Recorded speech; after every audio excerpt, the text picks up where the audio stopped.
So welcome everybody. Thanks for attending this talk on a Saturday actually, and even on a long weekend. Yeah, I selected a general introduction talk. Maybe some of you already work with Flink, so it might be a little bit boring for you, but I still hope that you can get something out of this presentation as well. And I also want to give you some outlook of Flink. So I was already introduced, but just to summarize, so I'm part of Flink since the very beginning, before it was actually contributed to the Apache Software Foundation. Yeah, I'm a part of the project management committee of Apache Flink, and I'm working as a software engineer at Ververica. Some of you might know Ververica as Data Artisans, but we got renamed and recently acquired by the Alibaba group. So first about Ververica, who are these guys? Ververica was founded by the original creators of Apache Flink. Our mission is basically to really build a complete stream processing infrastructure. For that, Apache Flink is in our core in all our products. So our main product right now is the Ververica platform. As I said, non-modified Flink in the middle. And then we added stuff that is usually needed by companies in production to manage like a zoo of stream processing applications, not just 2 or 3, but maybe 5, 100, whatever. You can plug in your own login metrics, CI/CD systems. It's running on Kubernetes. And on top, we are also developing new features. One of the features is the streaming ledger, which allows you distributed streaming asset transactions on Flink. This is just one of the byproducts, but the Ververica platform is the main product. So what is this talk about? Yeah, first of all, I want to give you some very short summary. What is actually Flink? I want to discuss some use cases, which companies are using us. Then I want to dive into the details. So what is exactly stateful stream processing? What is event time processing? I want to discuss quickly which APIs Flink offers, the ecosystems in which Flink can work, the community roadmap, and future outlook. So let me quickly explain you what is Flink. So personally, like I added these 3 slides because they actually summarize what is Flink. So a very nice summary on 2 slides, basically. Basically, whenever you want to do stream processing, you always have to think about these 4 dimensions. First of all, I mean, it's stream processing. So you want to deal with some events that are coming in. So you need to deal streams of events. You might want to join those streams. You might want to filter those streams, whatever. You want to do that usually in real time. But of course, you also need to update your logic, or you need to change your logic somehow, and then you need to replay the entire stream. Another thing is state processing, and this is where Flink is very, very strong compared to other competitors. You can have very complex business logic that deals with state. You can have machine learning models and so on. We will discuss that in further slides. Also, time is a very important building block. We will also discuss that, but especially when you deal with streams, you always have to think about, is my coming on time? Do I have out of order data? Is data coming late? Do I need to wait for some other data that is out of order, whatever? So like time is always a building block that you need to keep in mind. And then there comes the question about operations. How can I actually migrate a streaming application? How can I fork a streaming application for doing A/B testing and so on? How can I travel back in time to a previous snapshot of my streaming applications? All these questions are actually answered by Flink. This is one of the slides I like the most because they show you how Flink actually works. it's not different as if you would draw some architecture on a whiteboard, basically.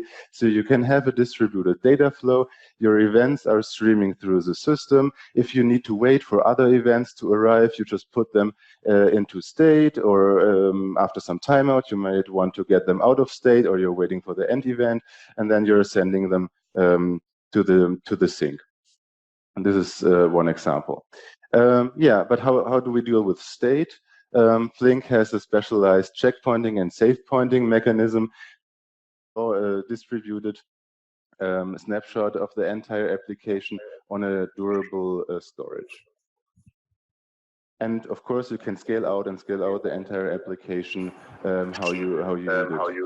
But the computation is always, the storage is always close to the computation.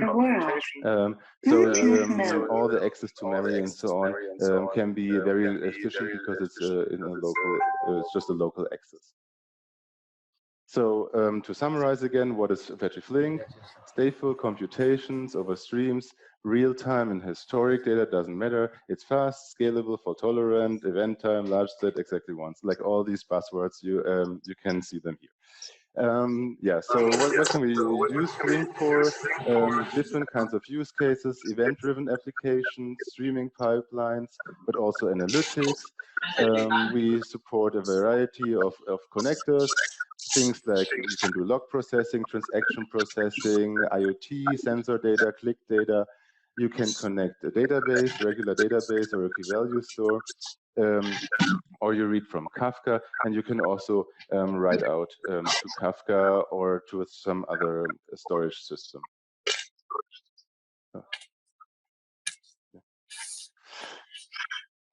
Okay, so what is actually the vision of Flink? So Flink really tries to unify this batch and stream processing worlds. I mean, we're not fully done yet, but this is actually our vision. So in the Flink community, we are sometimes not talking about batch and streaming anymore, but what we want to focus on, how is data actually processed, or how does your data look like? Usually what you have is you have actually unbounded data, because data comes always into your company. If the data would not come in anymore, I think the company doesn't exist anymore. So you always, like, data comes in. What we're usually doing, or what many pipelines do nowadays, is they cut the stream into pieces, basically. Might be a night or a week batch or something like that. So we are calling this actually bounded streams. So yeah, in this example, if we are, does it work? Oh, it doesn't work.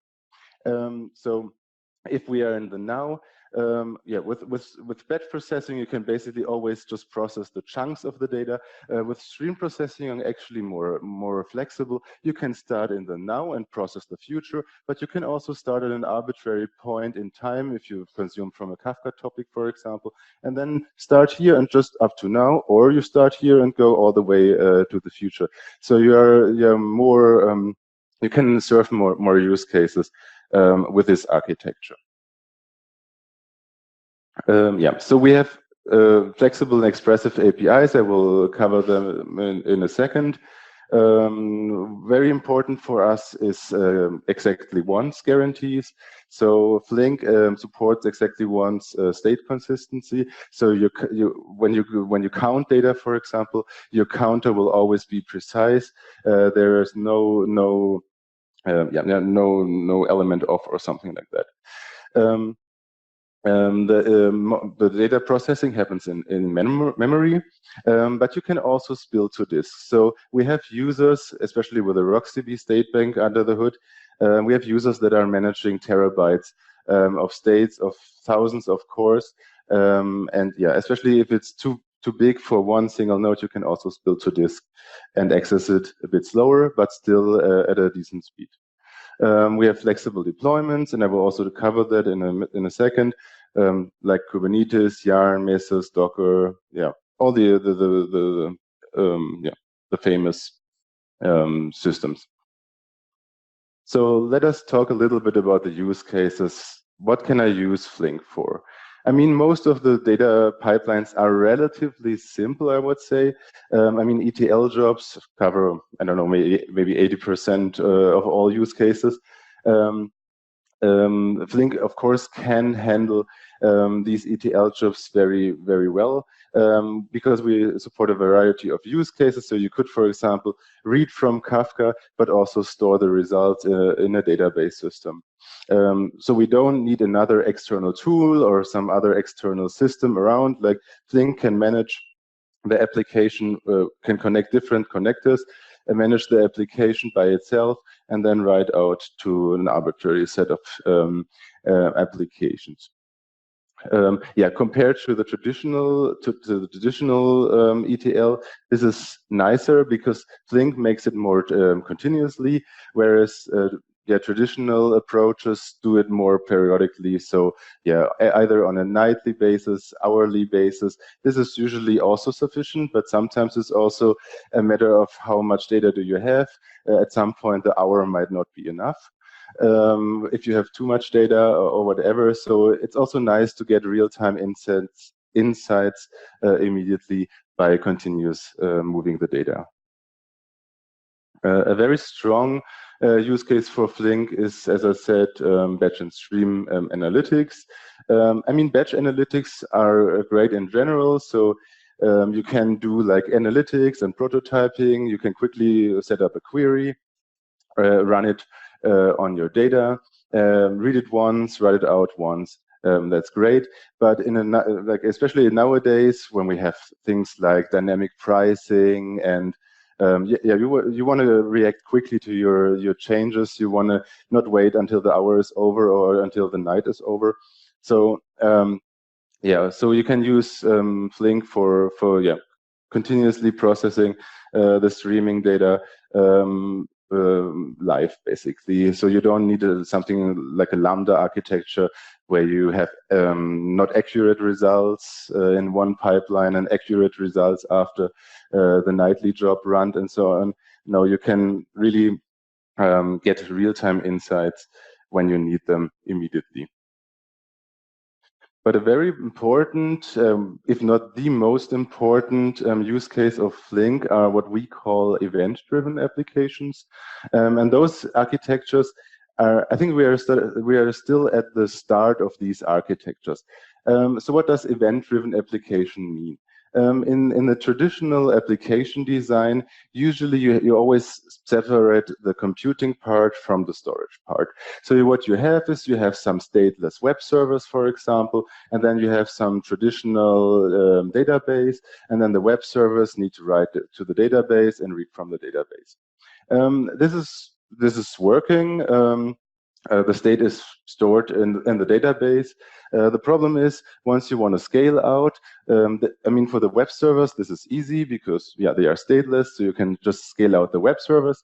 Yeah, but what happens with the database? Because the database can become the bottleneck here. The event-driven application does it a bit differently.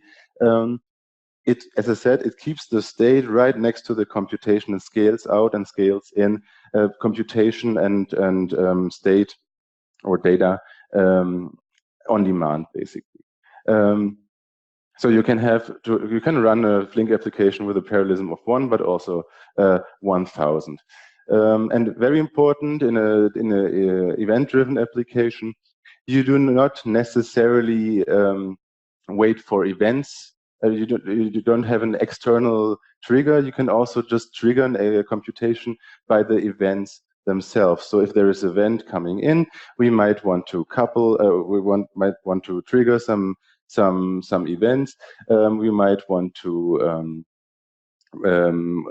put it into state, set a timer, yeah, come back in 10 minutes or something like that. So the processing is based on the events, not by external triggers, basically. So who is using Flink? Yeah, you can see we have a variety of users. We have the very big users, for example, Alibaba. They are processing Alibaba Singles Days event on the 11th of November with Flink, where they handle, I think, 1 billion of transactions or $1 billion per day. Then we have companies like Lyft or Uber. Yeah, for location-based services, or here is also a location-based service. Yeah, and then different companies from banks, for example, like Capital One. We have e-commerce, like the Otto Group, a very famous retailer in Europe, and also telecom companies like those here. Yeah, it's a variety of users, not just in a single area of business. And you can also see that, as I said, like things like the dynamic pricing or reacting to events quickly, get insights into your data quickly, analytical data on time. This is getting more and more important for people, and that's why we also see like a rapid growing adoption of Flink. Yeah, I mean this data is a bit outdated. Actually, we should have some new data from. I mean, this is from last year. But you can see like, yeah, Flink is just starting to be very important in this whole big data space. Okay, so let's get into the details. What is Flink actually under the hood? How can I use Flink? How do the APIs look like? And what is actually stateful stream processing? So first of all, I said it already. With Flink you can create data flows.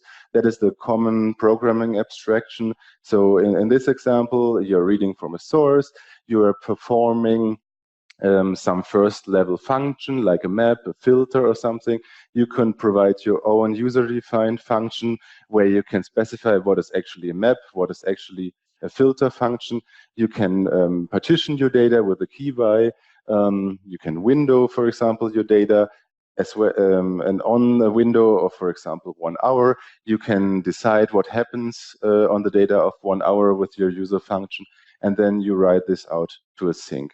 So when you're defining your programs, basically you never have to think about threading and so on. Like all this is abstracted, like concurrency and so on. You can focus on your business logic, and the events will flow from an operator to an operator, which means once an event is ready to be processed by the next operator, you don't have to think in micro batches or something like that. Just forward, send it out, and it will be sent out to the next operator, like how a stream processor should work. Of course, this is just a single parallelism pipeline, but when you scale out, this will be duplicated. So this is roughly how it looks during execution. If you have a parallelism of 3, you will read 3 Kafka partitions and maybe write 3 Kafka partitions. The maps are duplicated. The keyby will make sure that all records end up at the right location partitioned. So I mean, we showed a map function. Map functions are very simple.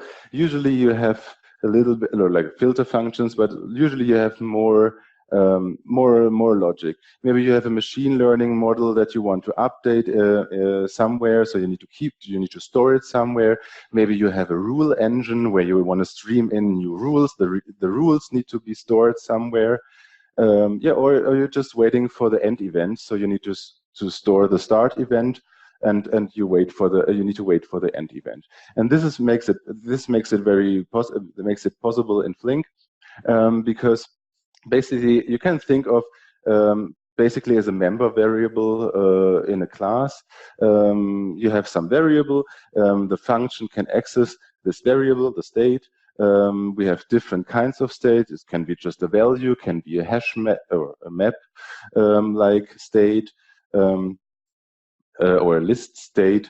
And this variable looks like a hash map from the outside, but from the inside, Flink will manage this entire state for you. Will make sure that it is that it lives across multiple invocations, and is also kept also in case of a failure. But this is managed by Flink under the hood.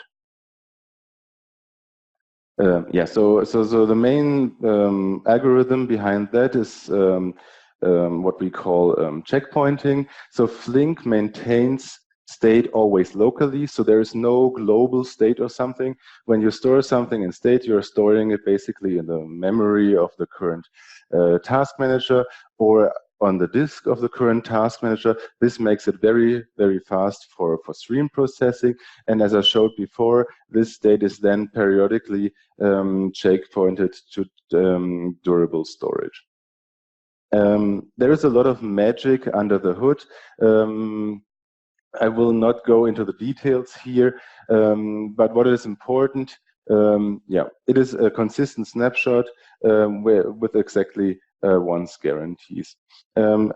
And we have different types of snapshots. So, for example, you can do asynchronous snapshots, which means not at all affect your current pipeline. So while the snapshot is happening, you will not see big drops in latency, for example. We support incremental snapshots. So we are really, for example, for RocksDB, we have a lot of magic under the hood that uses, or like it deeply couples with RocksDB and uses the internals of RocksDB to perform the snapshots very efficiently in an incremental fashion, and lots of this magic is happening under the hood. So as I said, once it comes to, so first of all, how is the checkpoint happening? It starts actually. We are inserting virtual events in the graph, basically. That means we are starting at the source level, and then those checkpoint barriers are traveling through the streaming topology, and whenever we are entering some of the stateful operators, we are writing those operators to disk. This also, for example, includes the read position, the offset of Kafka. We also have stateless tasks; those need not to be persisted. And then we have stateful tasks, like in this case, we have a partial aggregate that we want to save. So what can we actually do with these checkpoints or save points? Actually, you can imagine save points and checkpoints like you're saving a computer game. So let's assume you played some game, you spent a lot of time, so an hour is over, you are pressing the Control S button, and then your game is saved. And now something happens, you die.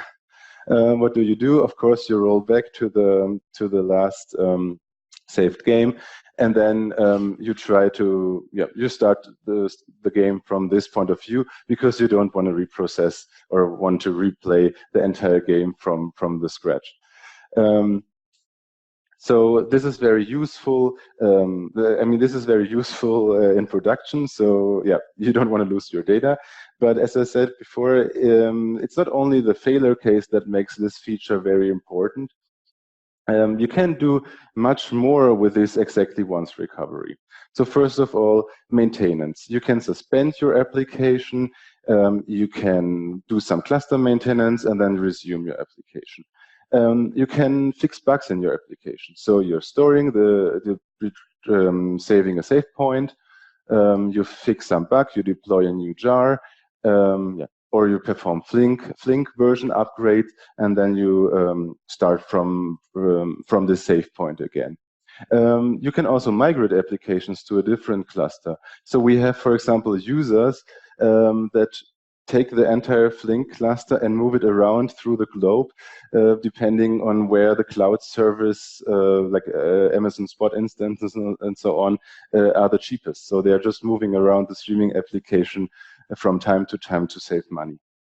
And with save points, you can scale out and in. So you store a save point, shut down, and then start with a parallelism 10 times higher than before. I don't know.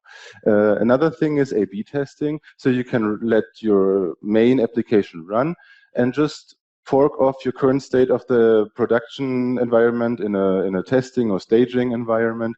You can check something, test some new application code, and once you're confident, then you can use the save point also to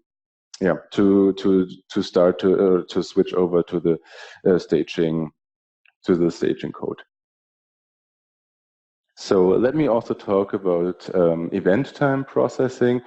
Many people that start with stream processing actually don't understand the reason. What is the difference between event time processing and processing time processing? What is this all like? This whole time processing about? So first of all, streaming data arrives over time. You never have a complete view of all the data. Sometimes the data is delayed. But if you look into computations, usually you want to perform these computations based on time. So for example, we want to count the number of records every 10 minutes. So you see, you have here, like you have a notion of 10 minutes. Something else is run some logic for 1 hour after you saw this this record. Okay, 1 hour. What is 1 hour? Wait for 30 more seconds for the data to arrive. Another time incident. So this raises some questions. What is actually time? How does Flink measure time? How does the time actually relate to data? For example, if I want to process historical data, do I really want to wait another hour to just process the data? No, I want to quickly process the data and get the same results for this 1 hour, but maybe at a processing speed of 1 minute or something like that, or even 10 seconds. And this is where these different time semantics come into play, and both are supported by Flink. One is called event time, and one is called processing time. So here we have an example of both like a processing time job and an event time job. Let's assume we are getting some events. They might come from mobile app or a web server or some sensor. They are persisted into a log, for example, Kinesis or Kafka. Here you can see them. Usually you have JSON data. The JSON data also has some timestamps encoded. So in processing time, we're actually not really looking at those timestamps in the JSON data. We're just using the machine clock, basically. So when you say trigger a timer after 1 hour, yeah, sure, then we will use the machine clock, wait 1 hour, then the timer fires, and then you process the data. This can work for some applications, but in most of the time, processing time has some downsides, which I will explain in a second. For event time jobs, this looks different. Here, instead of just using the machine clock, we are just using the time that is encoded in our data. So that means an hour in event time really means an hour in the data. And if we see like a 1 o'clock here, that means the hour must be over. So to summarize, what is processing time? A record is based on or is processed based on wall clock time, and you have some downsides. First of all, it's non-deterministic. For example, if you set a timer of, I don't know, maybe 100 milliseconds in processing time, this can be very non-deterministic because maybe the Java garbage collector wants to garbage collect, or the OS says, okay, this task gets less priority because I need to download something else or update something else, whatever. Relying on the machine time is not always a good option, especially also when it comes to reprocessing historical data, because processing time does actually not really work for recorded data, because you want to process an entire day, but you still have this 1 hour windows, for example. How do you want to do that with processing time? So this is where event time comes into play. We are using the timestamp that is encoded in the data. A user can use the concept of watermarks to determine what is the current time. So for example, a watermark can be always lag behind the encoded time in the JSON data by, I don't know, by 30 seconds or by 1 minute. And all the time operations in Flink are basically triggered by watermarks, but depend on the time that is stored in the data. I will not get into the details. Sometimes watermarks is a bit confusing for people at the very beginning. There are also very good research papers from Google Cloud Dataflow. They are using a similar concept, or Apache Beam. So you can read about that. The important thing is this makes the result really deterministic. So you can have the same results on historical data or on streaming data if you set the watermarking strategy correct. And you can also trade latency and result for result completeness. That means if you need quick latency, you need to have a stricter watermark interval. But if you can wait longer and like wait for delayed events, for example, you can improve your result completeness. So this is up to the application, basically. Sorry, can you?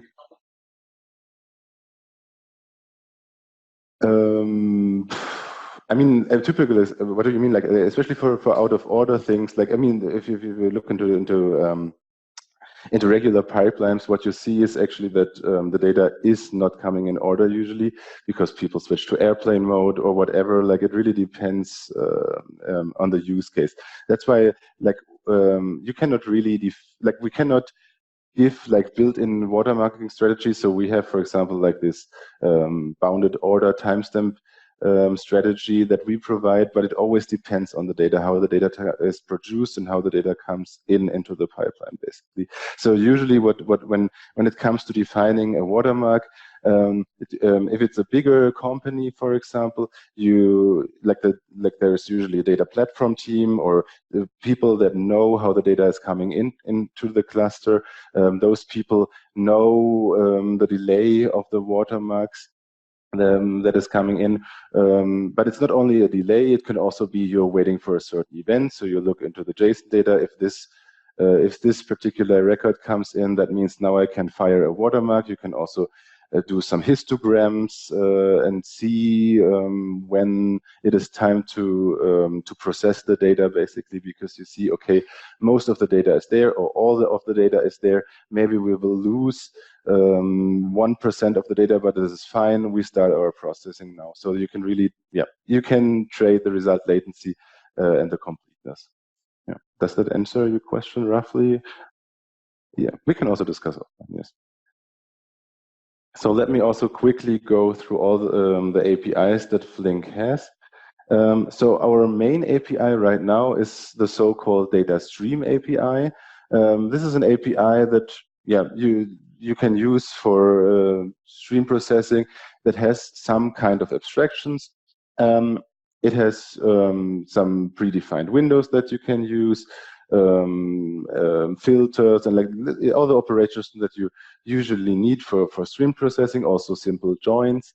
On a higher level, this is what gets one of the most attention recently, is the SQL and table API. This is like a relational API on top of the DataStream API. I will also explain that in a second. So this gives you more utilities, but also you don't get access to the underlying building blocks, basically. And this is where, for example, process function comes in. So if DataStream API is not enough, within the DataStream API, you can access process function. And with process function, you can access the state and the timer services yourselves. For DataStream API, like for Windows, for example, Flink is using the timer services and state capabilities to process the data. So if you really want to do a stateful event-driven application, process function is the way to go, because it gives you most of the expressiveness. So let us look into some examples. So I said the SQL and table API is currently our highest or most abstracted and easiest API that we have. What we try here is really like to have a unified API for batching, for batch and streaming data, so for unbounded streams and bounded streams. So it doesn't matter if you run this on a batch of 1 day or in a continuous standing streaming query. The SQL query just expresses what you want. Flink decides under the hood how it is executed. It's very important that we support not just arbitrary SQL, so some SQL dialect. Now we really want to be standard compliant, so it's ANSI SQL, no stream specific syntax. or semantics, and it is useful for mostly for analytical use cases. So in this example, you can see we are reading from some clicks table, so you can convert a stream into a dynamic table, what we call in Flink. We are grouping by the user ID and some predefined windowing function, a session window in this case. So that means we are windowing the events by a session with a timeout of 10 minutes. And then within each session window, we are counting the number of clicks in this window. This is just an example. The SQL API receives a lot of contributions right now. It's one of the biggest components when you look in the Flink mailing list. We have a lot of stuff in there like temporal joins, match recognized, like this is a clause, SQL clause for doing pattern recognition, pattern matching in SQL. So you can have a talk on SQL in 1 hour, but this is just an example. There are talks online if you want to know more about the SQL API. Yeah, so as I said, the DataStream API is our main API. Bit more complicated than SQL, but also more expressive because you can use regular Java capabilities, like you can use your own libraries or whatever you want in custom user functions. We have things like map, flat map, reduce, window aggregations, window joins. You can have asynchronous requests to other systems. This is especially important if you want to enrich your stream with some data that is maybe stored in a key value store or something like that. You can process arbitrary Java and Scala objects, so from regular POJOs or Avro records, to rows and tuples that Flink provides. So this is an example of the DataStream API. It basically is the same behavior than the SQL query before. So we have some data stream of clicks. We are performing a map operation. We are defining here what the logic of our map operation should look like. So you're implementing an interface that takes click and returns a tuple 2 of string and long. So this is a typical MapReduce example. We are emitting the user ID and a count of 1. We are grouping or partitioning by the 0 field. So we are grouping by click user ID. And we are performing in a window, event time session window of 30 minutes. And then we are performing a reduction step at the end. That's just an example. It's basically the same. But yeah, of course, for those tasks, SQL is way easier. And as I said, the process function, this is where people get most excited about because it gives you the almost raw access to state and time. So you can really have it on one input or on windowed input. You can have a processing function on 2 key partitioned inputs. You can have broadcasted input. So like you can use it at a couple of places. And yeah, you can register timers either in processing time or event time. And then once this timer fires, you get back into your computation logic and you can react on this timer event or on general events that are coming in. And very important also that the event time timers are stored in save points. So you can also migrate all the timers to a different cluster or application execution. But there is a lot of stuff coming in the future. I want to mention the stateful functions here. It was like stateful function will be a very, very big contribution to Flink. It got recently announced in the last Flink Forward Europe. That was beginning of October, so just 4 weeks ago. This will be a new type of how you specify streaming applications. You can roughly see it as maybe you have heard of Lambda, not Lambda functions, function as a service. it's something like that. So you're basically building actors. It's basically like an actor system. So you can say, okay, I have a driver here, I have a bidding among the drivers there, something like that. So stateful functions. I don't want to get into the details. You can also see the talks online on YouTube about stateful functions. They are not in Flink yet, but they will create the next level of stream processing on Apache Flink. Then Flink is still a pretty good batch processor. Many of you might not know that, but actually Flink started out as a batch processing engine, but with a very good architecture under the hood for stream processing. So this API, the dataset API, is not really maintained right now, but it has very good concepts and it's not super bad in performance. It also processes data in binary representation and so on. It's worth to look into it as well, and it will receive a lot of contributions in the future. Yeah, and this is also a library that can be very useful, library for complex event processing. So you can really search for patterns in your stream, and once you detected such a pattern, you can trigger some computation on top of that. So where can I use Flink now? Yeah, there are a lot of systems out there. We have the Hadoop world with Yarn.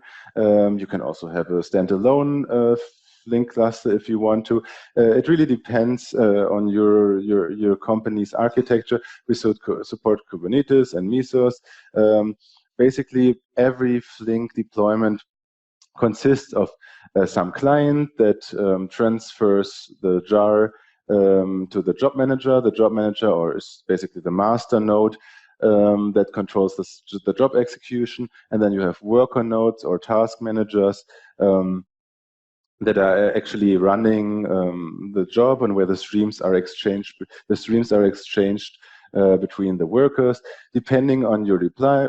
I mean, this is the Yarn and Mesos standalone cluster deployment, so more the framework deployment. But if you want to do it more as a library, of course, you can also mix and match the components a bit around. So you can have you can have Docker images, so with a worker image and a master image, and you put the application jar and the job manager into one Docker image, and then you can, for example, deploy that on a Kubernetes cluster. That really depends on the type of system you're using.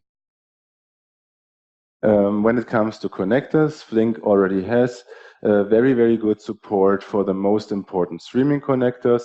So Kafka and Kinesis are very deeply integrated into Flink. Also, the common file systems from cloud providers such as S3, of course HDFS, but also NFS, MapR file system.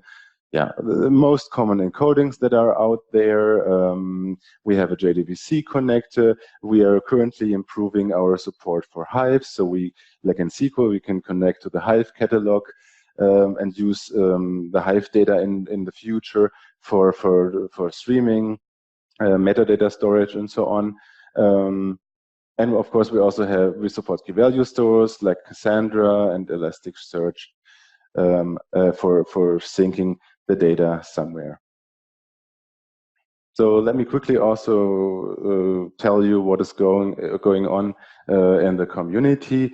I mean, Flink is not developed by Ververica. Flink is developed worldwide by different types of companies. It's an open source project, and everybody is happy. We are very welcome to contribute.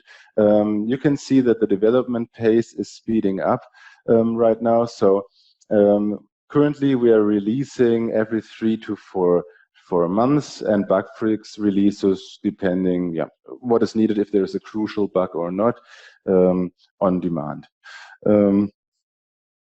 If you look at the community growth itself, you can see that the diagram is going upwards. The number of contributions, unique email addresses is rising, so the community is very healthy and active and growing. Interestingly, like in the last year, the Flink user mailing list was the most active user mailing list of the Apache software foundation. So we also have a good community. Like if you have a problem, the community is there to help you and answer your questions, but you can also use Stack Overflow with these tags if you want to. Yeah, so let me quickly also explain a bit how does the future of Flink look like, what is on our roadmap. Because even nowadays, if you don't, like if you look into Flink and think, okay, there is some feature missing or this is not, that doesn't fit to my use case, I would really recommend to stay subscribe to the mailing list or subscribe to our blog channels and so on. Because it's happening a lot right now in Flink, especially around this unification of batch and stream processing.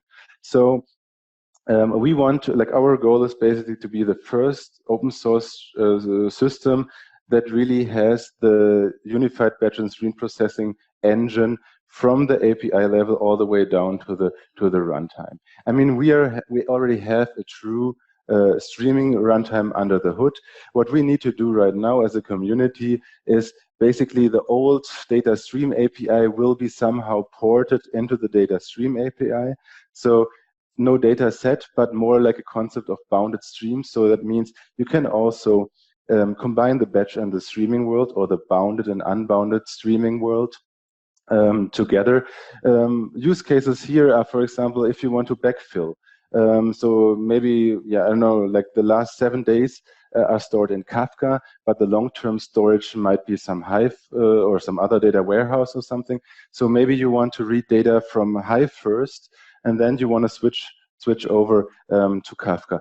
Things like this, we see that this is required in companies, and we also want to provide such use, or want to serve such use cases, especially also with a competitive performance. So we want to be the best system of both categories, bounded and unbounded data processing. Also, when it comes to abstraction, so ease of use of our APIs and so on, we are working hard to make this possible. So we received a very big code contribution from Alibaba beginning of this year. They developed or further developed the Flink SQL engine under the hood in the last 2 years, and they are now contributing 1 million lines of code back to Flink. In the next Flink version, we will have full TPCDS support. So TPCDS is a very important benchmark when it comes to comparing SQL engines. We want to have batch queries with a competitive performance, but still be the leader when it comes to continuous SQL queries over streaming data. We are preparing a Python table for serving also the Python users. There is work in the machine learning space, so we will also start to serve more data science use cases, especially around data exploration, integration with notebooks, and so on. And as I said before, integration with the Hive ecosystem is also happening right now, and also partially already supported. Yeah, and as I said before, like these functions as a service with stateful actors, it's currently contributed to Apache Flink. So we might, I don't know if it's in the next Flink release, but maybe in the, I think maybe in the next year, this API will get a lot of attention. I really recommend the talk that you can find online about this topic. I think there's also a Twitter account that you can follow. We also want to improve. I mean, we are already, I would say, ahead when it comes to SafePoint and checkpointing mechanism, but we want to further improve the whole checkpointing experience. So we are working on a concept of unaligned checkpoints to make more fine-grained checkpoints that makes the checkpointing faster. That also means tighter SLAs and faster recovery. So streaming is even though we want to focus a bit more about bounded streams, streaming is still our major goal. We want to be a very good stream processor. Yeah, so in summary, Flink is big. It is capable of powering the world's most demanding stateful streaming applications. A variety of users are using us already, and what we are trying right now is expanding our scope, not just classical stream processing, but more event-driven stuff, more stateful applications, and also serving needs from our users like Python API, interactive notebook, batch SQL. Yeah, it is always great if you can help us by giving feedback, by sharing, or by fixing some bugs or whatever. So we always try to have a healthy and big community where everybody feels welcome. So that was my quick walkthrough through Flink. So if you have any questions, you can ask them. Now. And by the way, I also brought some Flink stickers for laptops or smartphones or so on. I think I won't have enough for everyone, so be quick afterwards. So thank you very much.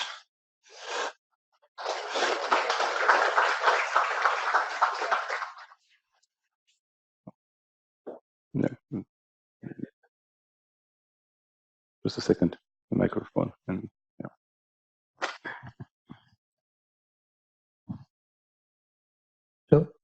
So my question is basically the stateful. Flink has a state within itself, right? So sorry. Every process that runs can store some values in its state, right? So the implementation that I think is a basic RocksDB and the core Flink to be inside a single node itself. Is it implemented that way, or there's something else? There is more under the hood. As I said, like we are really RocksDB is just one state backend. You can also have an in-memory state backend, and there are also other state backends that are currently developed. So each state backend has different advantages and disadvantages. RocksDB is a bit slower.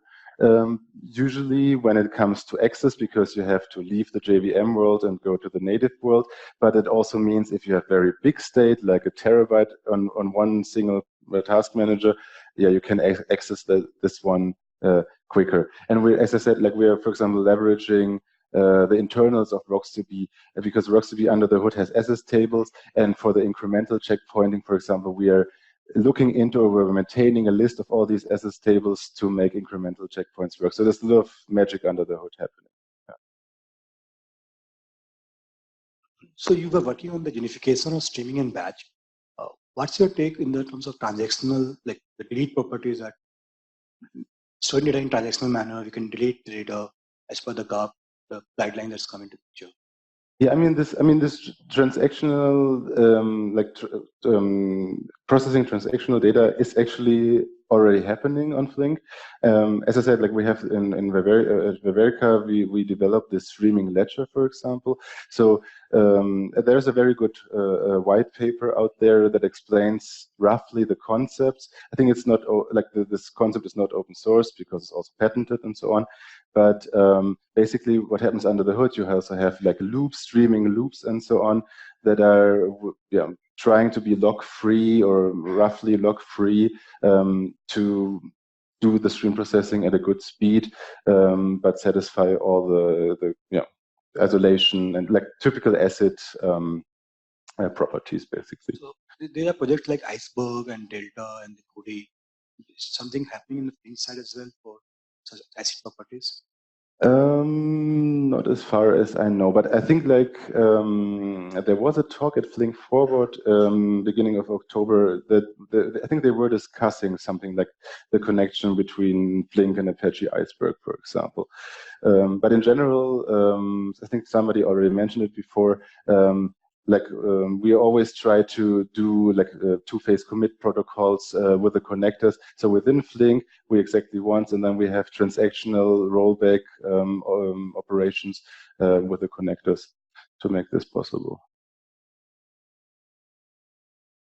So this function as a service, the stateful function as a service, is it the API is written in the Java world or some Node.js or something else? No, it's all written in Java. So Flink is entirely written in Java. There are some code pieces for historical reasons that are developed in Scala, but Java, it's a JVM application. But we are trying to improve the situation as shown by a Python API, for example, and we are collaborating with Apache Beam. I don't know if you know about Apache Beam, but Apache Beam, it's basically a Apache project that tries to abstract all the systems out there, like Spark Streaming and Apache Apex, and yeah, all these systems, and provide like a common API and abstraction for all those runners. So Flink is just a runner for Apache Beam, and from there on, like the Apache project wants to support future APIs like Go or maybe also JavaScript in the future. I don't know. Yeah. So just a follow-up question. So this function as a service, do we have a reload capacity functionality, right? So if I have a function that does something and at runtime I want to modify the function, right? So is it possible in function as a service world there? I have to admit, like, I'm not into the details of this function as a service. As I said, it got just announced 4 weeks ago, so I'm not an expert. But what I know is that we really want to target typical users that want to have that like have maybe frameworks like Spring or maybe also Node.js. I don't know, like to somehow also enable more use cases. In this case, and compared to function as a service, we also want to couple it with state, so you can also use state capabilities, and you can also, as far as I know, I'm not an expert in this topic, so maybe I should not answer this question in detail. Just a quick question on Apache Beam. So Apache Beam Flink is one of the runner. These are Google guys have Dataflow, yes, but they have an older version of Spark Streaming. But do you know if they plan to support structured streaming? I don't know. So what I know is that we have a couple of people from Ververica in the Apache Beam project committee. So we were one of the biggest contributor to Apache Beam, but like the implementing the runners is actually up to the Beam community. So I don't know if there are companies supporting these use cases. I think, I think things like Spark structured streaming, it's not really useful for most of the people. So I think Spark is more focusing on the batch world. So they're not really putting a lot of effort in a good runner, as far as I know. What I know is that Google put a lot of effort into the Flink runner.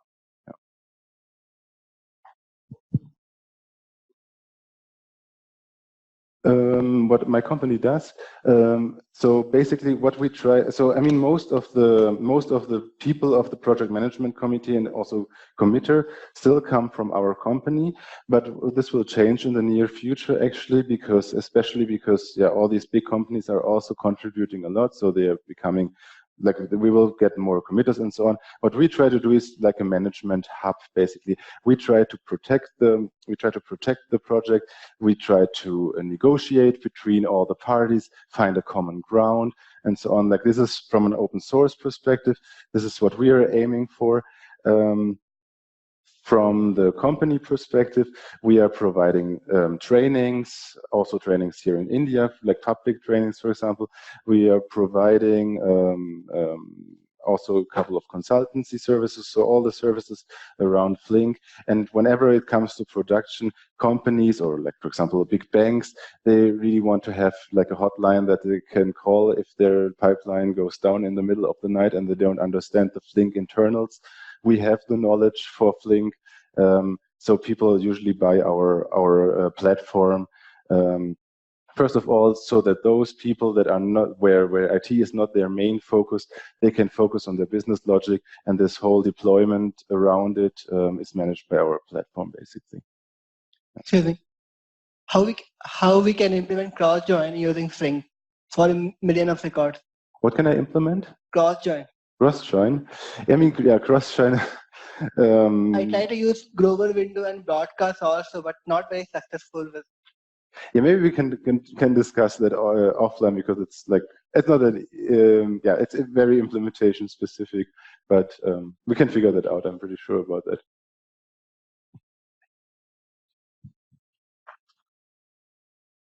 Any other questions? Oh, there's one.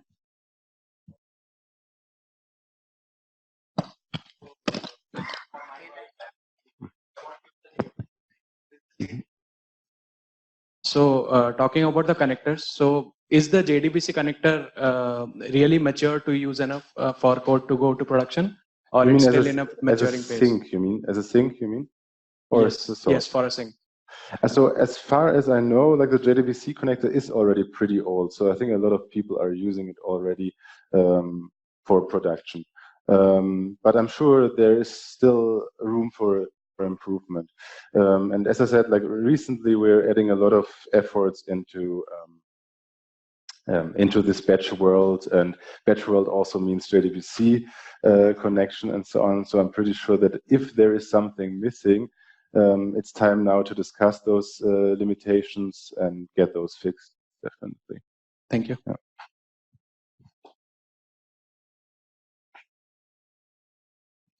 Yeah. Hello. Yeah, my question is related to dataset API. Like how actively development is going on dataset API. Like I can see the more on DataStream API is more matured than dataset API. Yes, this is totally true. Like the dataset API was the first API in Flink. As I said, like before, like already working on managed memories, like on binary data and so on. So it was ahead of competitors like Spark at some point in time. But like the community focused more on stream processing, because this is more important. It was more important in the future. But right now, I think there is almost no development happening around the dataset API.